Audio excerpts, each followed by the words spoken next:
할렐루야. 오늘 이 시간도 함께 은혜 받는 귀한 시간이 되기를 원합니다. 책에서 봤던 내용입니다.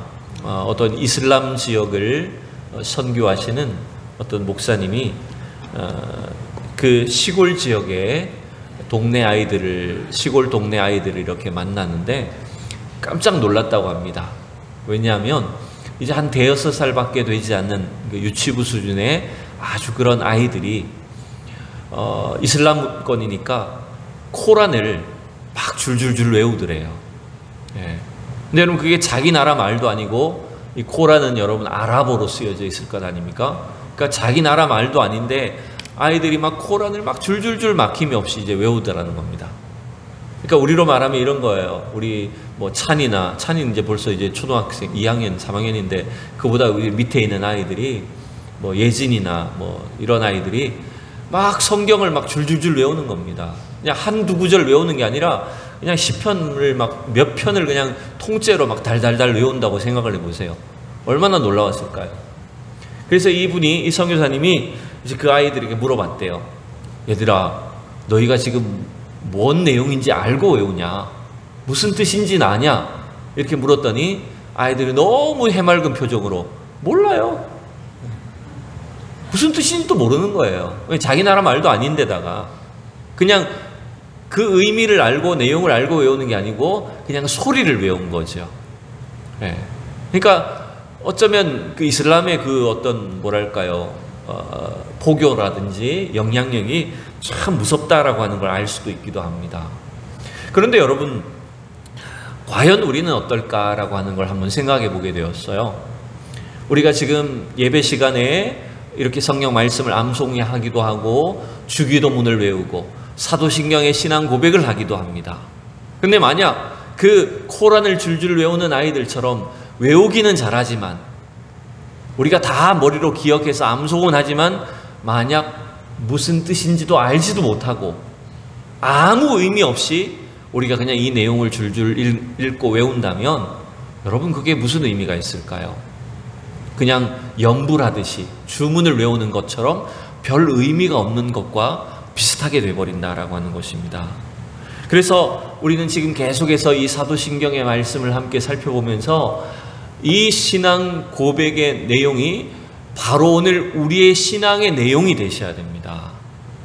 내가 믿는 바 하나님이 이런 분이시고 나를 구원하셔서 역사하신 하나님의 은혜는 우리를 이와 같이 인도하실 것입니다 라고 하는 것을 분명한 믿음으로 고백하는, 바로 여러분 자신의 신앙 고백이 되셔야 됩니다. 그래야 할 때 여러분, 주님은 이 사도 베드로가 사실은 자기도 모르고 하나님께서 주신 그 신앙의 고백을 했잖아요. 주는 그리스도시요 살아계신 하나님의 아들이십니다 라고 가이사랴 빌립보에서 예수님께 대한 믿음의 고백을 했을 때 그 신앙 고백을 주님이 칭찬하시면서 어떤 약속을 주셨을까요? 마태복음 16장 18절에 보면 이렇게 말씀하셨죠. 또 내가 내게 이르노니 너는 베드로라, 내가 이 반석 위에 내 교회를 세우리니 음부의 권세가 이기지 못하리라. 여러분, 제가 이 마태복음 설교를 몇 차례 드린 적이 있어요. 여러분, 이 베드로에게 약속하신, 축복하신 그 반석 위에 교회를 세우시겠다는 것이 뭡니까?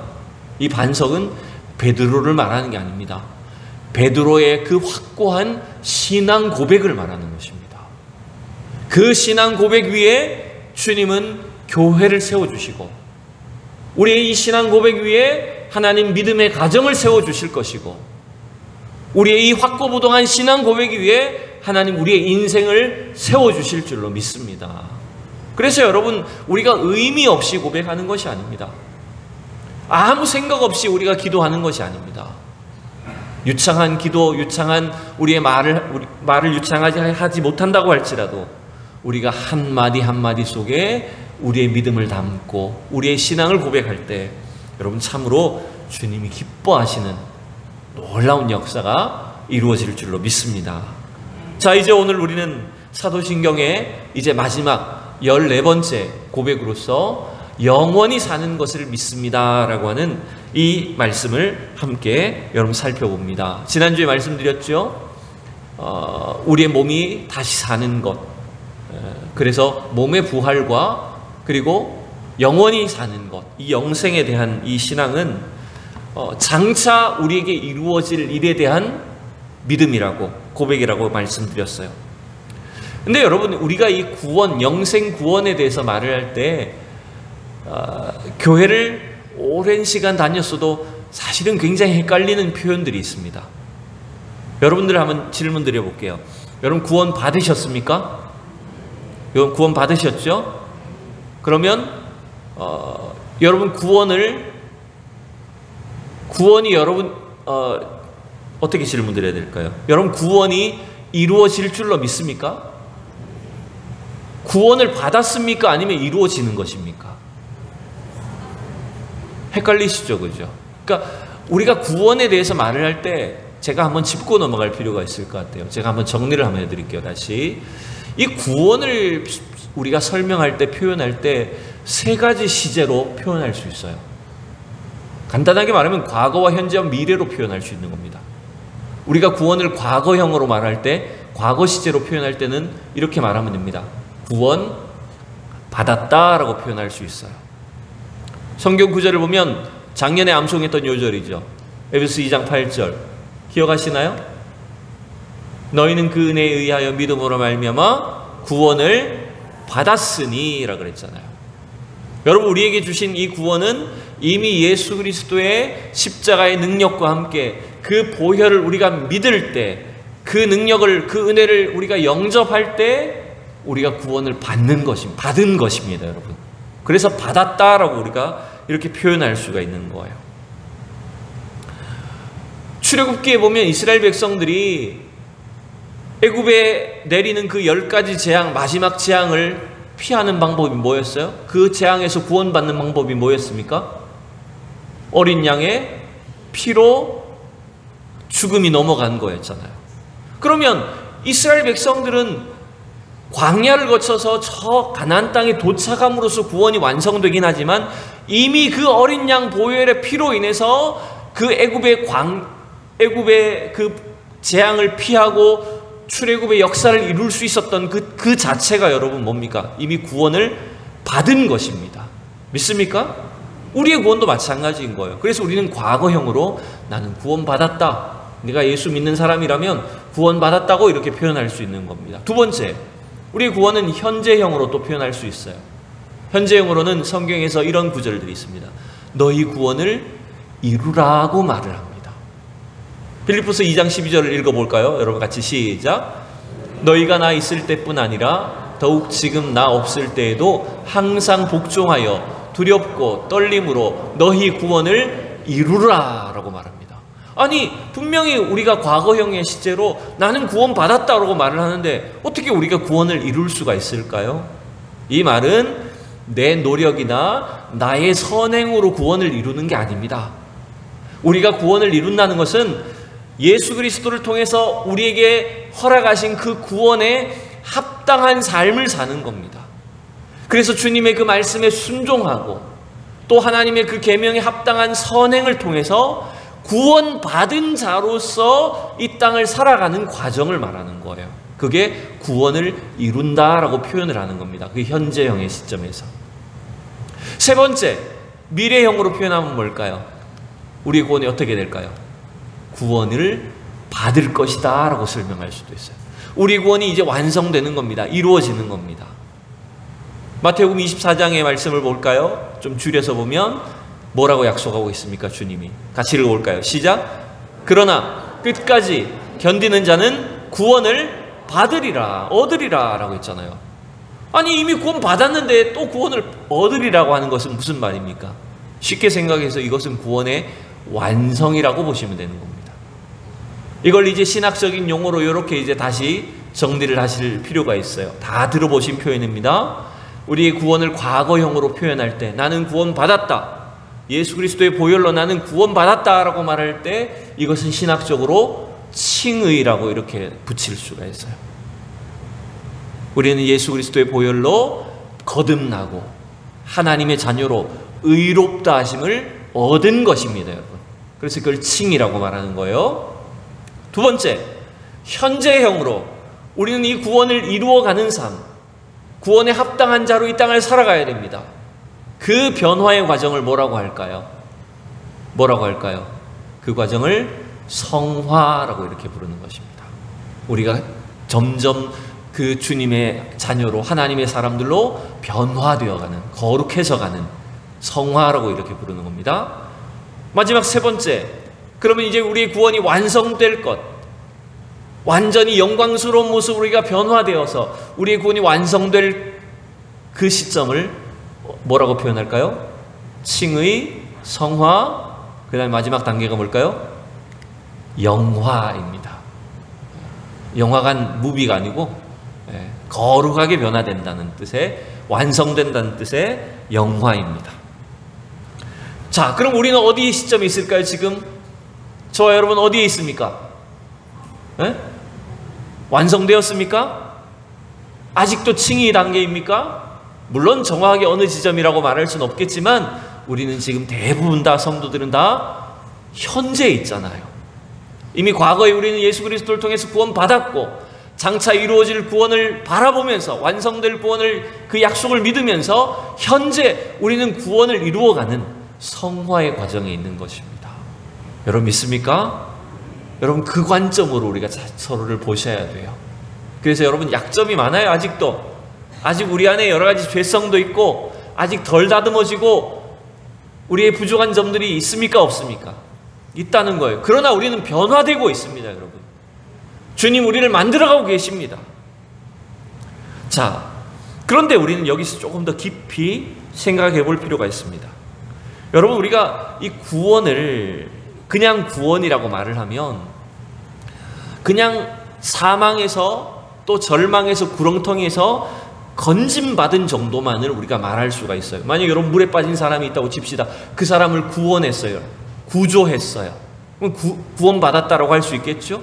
그러나 여러분 성경이 말하는 구원은 그 정도 수준이 아닙니다.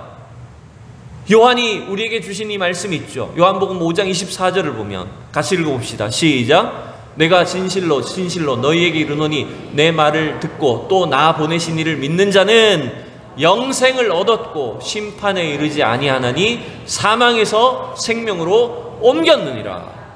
여러분 우리가 구원받았다는 것은 단순히 사망에서 건짐받아서 내가 알아서 살아야 되는 상태를 말하는 게 아닙니다. 우리가 얻은 구원은 영원한 사망에서 영원한 생명으로 옮겨진 것입니다. 완전히 반대편 끝으로 우리의 신분과 우리의 상황이 옮겨진 것을 말하는 것이에요. 그래서 우리는 그냥 단순히 구원이라고 부르기보다는 뭐라고 부르는 게 더 합당하냐면 영생 구원을 받았다. 이것이 어쩌면 더 정확하고 합당한 표현인지 몰라요. 그래서 우리가 방금 살펴봤던 이 세 가지 단계에다가 다시 한번 이렇게 정리를 해봅시다. 구원을 세 가지 시제로 우리가 표현했는데 과거형으로 우리가 부를 때 우리는 뭐라고 표현할 수 있을까요? 우리는 영생 구원 받았다라고 이렇게 표현할 수 있는 겁니다. 이미 우리는 과거에 예수를 믿는 순간, 주 예수를 영접하는 순간 우리가 어떻게 된 겁니까? 영생 구원을 받은 것입니다. 여러분 우리의 신분이 완전히 변화된 거예요. 두 번째, 현재형으로 우리는 이 영생 구원을 누리는 사람들입니다. 믿습니까? 우리가 받은 그 영생 구원을 우리 현재의 삶 속에 매일 삶의 현장에서 우리는 날마다 누리는 신자들로 살고 있다는 거예요.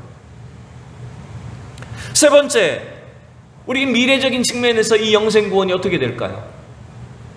하나님 나라에서, 영원한 하나님 나라에서 영생 구원을 누리게 될 거라는 겁니다.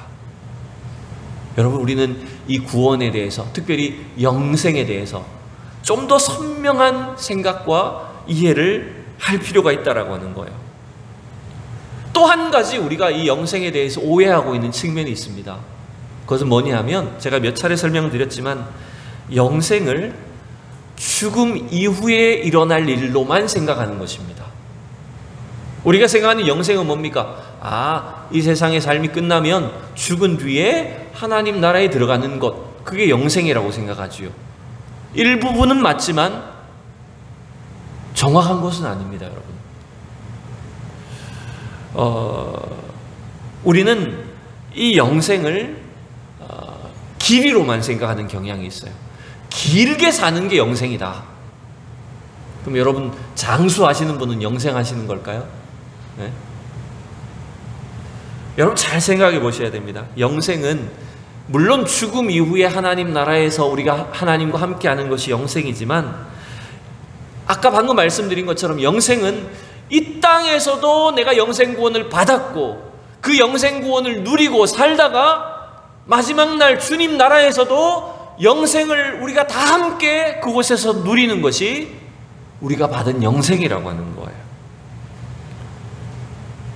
따라서 여러분, 우리가 이 영생을 영원히 사는 것을 믿습니다라고 하는 신앙 고백을 할 때, 제가 미래에 이루어질 일이라고 설명했을 때 약간 저도 틀렸다고 생각이 들어요.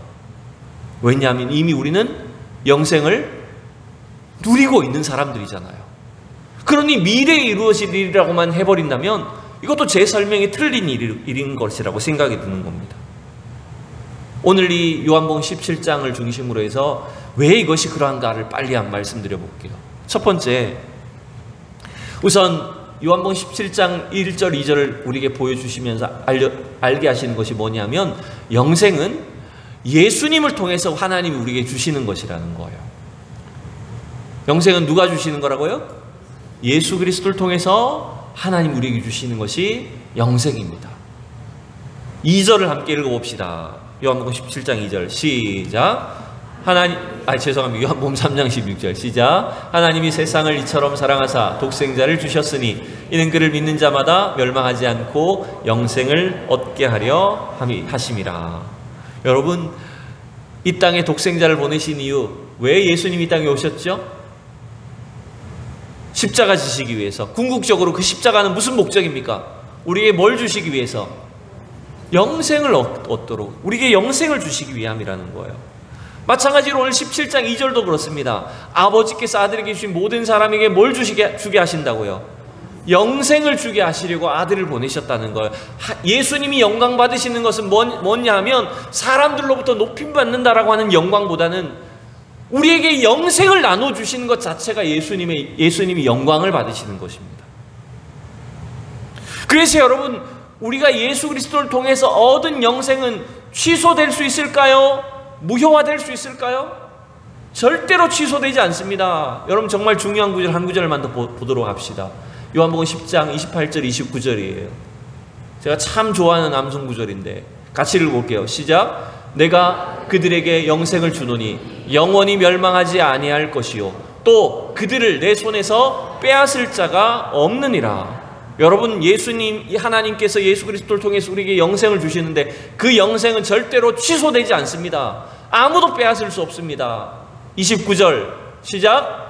그들을 주신 내 아버지는 만물보다 크심에 아무도 아버지 손에서 빼앗을 수 없느니라.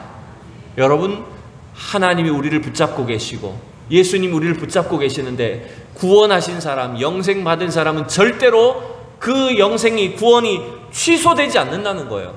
절대로 빼앗기지 않는다는 것입니다. 두 번째, 여러분 보세요.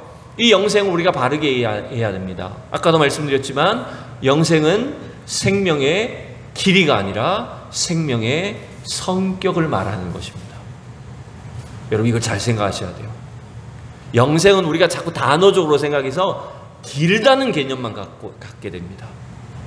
길게 사는 것이 영생이 아니고요, 어떻게 사느냐가 영생을 말하는 것입니다. 3절을 볼게요. 요한복음 17장 3절 시작. 영생은 곧 유일하신 참 하나님과 그가 보내신 자 예수 그리스도를 아는 것이니이다. 아멘. 여러분, 영생은 참 하나님과 그 아들로 오신 이 땅에 오신 예수 그리스도를 아는 것이라고 말해요. 여러분, 아는 게 뭘까요? 지식을 말한다고요? 성경에서 아는 것이 뭐라고요? 경험을 말하는 겁니다. 영생은 참 하나님을 내가 경험하는 것입니다. 영생은 독생자 예수 그리스도를, 그 구원을 내가 생생하게 경험한 것입니다. 그 자체가 영생입니다. 그러기에 여러분, 길게 사는 게 절대로 영생이 아닙니다. 여러분, 잘 생각해 보세요. 우리가 영생 구원을 받은 것은 천국을 이 땅에서 미리 경험한 거예요. 나중에만 천국에 들어가는 게 아니라 이 땅에서 우리를 구원하신 예수 그리스도와 하나님과 이 땅에 함께하면서 미리 천국을 경험하고 맛보는 것이 바로 여러분 영생이에요. 근데 여러분, 만약 여러분들이 아무 문제가 없고 부잣집에 몸이 아픈 데도 없이 사는데 죄인 악인하고 산다고 악당하고 산다고 생각해 봅시다. 너무 부자야. 난 몸도 안 아파. 근데 난 내 옆에 항상 악당이 있어요. 그러면 그게 천국입니까? 지옥입니까? 여러분, 그게 천국이라고 할 수도 없어요. 오히려 지옥이에요. 근데 여러분, 나는 몸이 약하고 건강도 좋지 않아요. 가진 것이 없어서 맨날 골골하기도 해요. 그러나 나를 너무나 사랑해 주는 사람과 함께 살고 있어요. 여러분, 그건 지옥입니까? 천국입니까? 환경은 지옥처럼 보일지 몰라도 그 사람은 천국을 살아갈 수 있는 겁니다. 그래서 여러분, 이 영생은 길이를 말하는 게 아닙니다. 우리가 지금 그 누리고 있는 생명의 성격을 말하는 거예요. 다시 말씀드려 볼게요. 지옥도 여러분 영원히 삽니다. 지옥도 영원히 꺼지지 않는 불에서 끝까지 죽지 않고 삽니다. 그러면 여러분, 지옥에 있는 걸 영생이라고 말할 수 있습니까? 여러분, 지옥에서 오래 산다고 해서 우리는 영생이라고 말하지 않습니다. 왜 그렇죠? 지옥에서도 여러분 죽지 않는다니까요. 근데 그걸 영생이라고 하지 않습니다. 왜 영생이 아닐까요? 지옥에 있는 것이 단 하나의 이유입니다. 하나님이 계시지 않기 때문입니다. 여러분, 우리가 이 땅에 살든 우리가 죽은 이후에 천국에 가든 하나님과 함께하고 있는 그곳이 천국입니다. 믿습니까? 그래서 여러분, 오늘 우리는 이 영생을 죽음 이후에 일어날 일로만 생각할 것이 아니라 지금 우리가 영생을 누리고 있는가를 살펴봐야 돼요. 지금 여러분의 가정이 천국을 경험하는 가정들이 되셔야 됩니다. 그러려면 어떻게 해야 될까요? 자, 에베소 3장을 한번 보면 이런 말씀이 있어요. 같이 시작. 그리스도께서 너희 마음에 계시게 하시옵고. 여러분, 제가 우리 교회 어딘가에 그 써져 있는 표 중에 그리스도가 우리 마음에 계시게 하자, 이런 표가 있는 걸 제가 기억합니다. 이 구절이죠. 여러분, 천국을 누리는 것은, 우리가 영생 구원 받은 자의 삶은 뭐냐 하면 우리 마음에 누가 계신 거예요? 하나님이 계신 겁니다. 그리스도가 우리의 주인 되어 사는 것입니다. 여러분의 가정에 그리스도가 주인이 되도록 하셔야 됩니다. 여러분 부부 사이에 그리스도가 계시게 하셔야 됩니다. 그게 천국을 누리는 겁니다. 그게 바로 우리가 이 땅에서도 영생 구원을 경험하는 거예요. 우리의 교회와 신앙생활도 마찬가지입니다. 우리가 날마다 교회에 나와서 예배드리고 하나님께 찬양하고 기도하는 이 모임 속에, 우리 공동체 속에 주님이 계시지 않는다면 여러분, 이건 천국이 아닙니다. 여러분의 구역 속에, 우리의 예배 속에, 우리의 관계 속에 하나님이 계셔야 됩니다. 그래야 우리는 이 영생 구원을 이 땅에서도 누리고 장차 천국에서 우리에게 약속된 그 구원을, 그 확실한 구원을 그곳에서도 경험하게 될 것이라는 거예요. 자, 세 번째, 이 영생은 어떤 걸 말하냐면 우리에게 영생을 확신할 것을 성경 우리에게 요구하고 있습니다. 요한 1서 5장 13절, 우리가 7월 달에 큐티의 말씀으로 봤던 내용입니다. 요한 사도가 요한 1서에서 우리에게 이렇게 말합니다. 같이 읽어봅시다. 시작. 내가 하나님의 아들의 이름을 믿는 너희에게 이것을 쓰는 것은 너희로 하여금 너희에게 영생이 있음을 알게 하려 함이라. 여러분, 요한이 요한복음을 기록하고 요한 1, 2, 3서의 말씀을, 편지를 전달하고 뿐만 아니라 하나님께서 우리에게 이 성경의 66권의 내용을 우리에게 주신 이유가 뭔지 압니까? 그 이유는 바로 예수 믿는 자, 예수 그리스도를 영접한 우리에게 뭐가 있다는 거예요? 우리에게 영생이 있음을 알도록 하기 위함입니다. 따라서 우리는 내가 영생 구원을 받았다라는 사실을 여러분 확신하셔야 됩니다. 그것이 우리 신앙생활의 승리가 거기에 달려있다라고 하는 것입니다. 우리가 영생 구원 받은 것을 확신하며 이 땅을 살 때에야 우리 삶에 일어나는 모든 어려움과 문제와 절방들을 날마다 이기는 삶, 말 그대로 현재 시점에서 영생을 누리는 삶을 우리가 경험할 수가 있다는 것입니다. 말씀을 맺겠습니다. 1930년에 출생해서 1993년에 이 땅을 떠난 천상병 시인이라는 분이 있습니다. 여러분 젊은 분들은 한 번씩 다 들어보셨을 거예요. 교과서에도 나오는 시라고 알고 있습니다. 글씨가 보이시는지 모르겠지만 제가 빨리 한번 읽어드릴게요. 나 하늘로 돌아가리, 나 하늘로 돌아가리라. 새벽빛 와닿으면 쓰러지는 이슬 더불어 손에 손을 잡고 나 하늘로 돌아가리라. 노을빛 함께 단둘이서 기슭에서 놀다가 구름 손짓하면은 나 하늘로 돌아가리라. 맨 마지막 구절이 유명하죠. 아름다운 이 세상 소풍 끝내는 날 가서 아름다웠다고 말하리라. 여러분 이 천상병 시인은 1970년대 군사정권 시절에 고문을 당했어요. 이 약간 그 반동적으로 이렇게 분류가 되어가지고 모진 고문을 당하셨어요. 그래서 온몸이 망가지고 굉장히 고통스러운 삶을 살았어요. 근데 이분은 그런 자기 인생의 끔찍한 고통과 아픔 그리고 질병을 안고 살았지만 이분 안에 있는 그 잔잔한 신앙으로 인해서 하나님을 원망하지 않았습니다. 그리고 특유의 쾌활함으로 참 아름다운 시들을 많이 남겼어요. 이분이 원래는 가톨릭 교인이었다가 나중에 연동교회를 다니면서 개신교로 신앙생활 하시다가 돌아가셨다고 들었는데 이분은 늘 이렇게 말했다고 합니다. 이렇게 부족한 자신을 잘 돌봐주는 아내가 있기 때문에 자기는 너무 행복한 사람이다. 그리고 온 우주 만물의 통치자이신 하나님이 나의 백이 되시기 때문에 나는 가장 행복한 사람이다. 이렇게 말을 하면서 이 아름다운 시를 남겼다고 합니다. 여러분 이 땅의 삶이 너무 고통스러웠지만 이 천상병 시인은 뭐라고 고백했다고요? 이 세상에 아름다운 소풍을 내가 경험했다. 이 세상에서 내가 아름다운 소풍을 잠시 왔다가 저 하나님 나라의 천국에 그 영원한 기쁨과 즐거움으로 돌아간다라고 이렇게 자전적인 시를 남겼다고 합니다.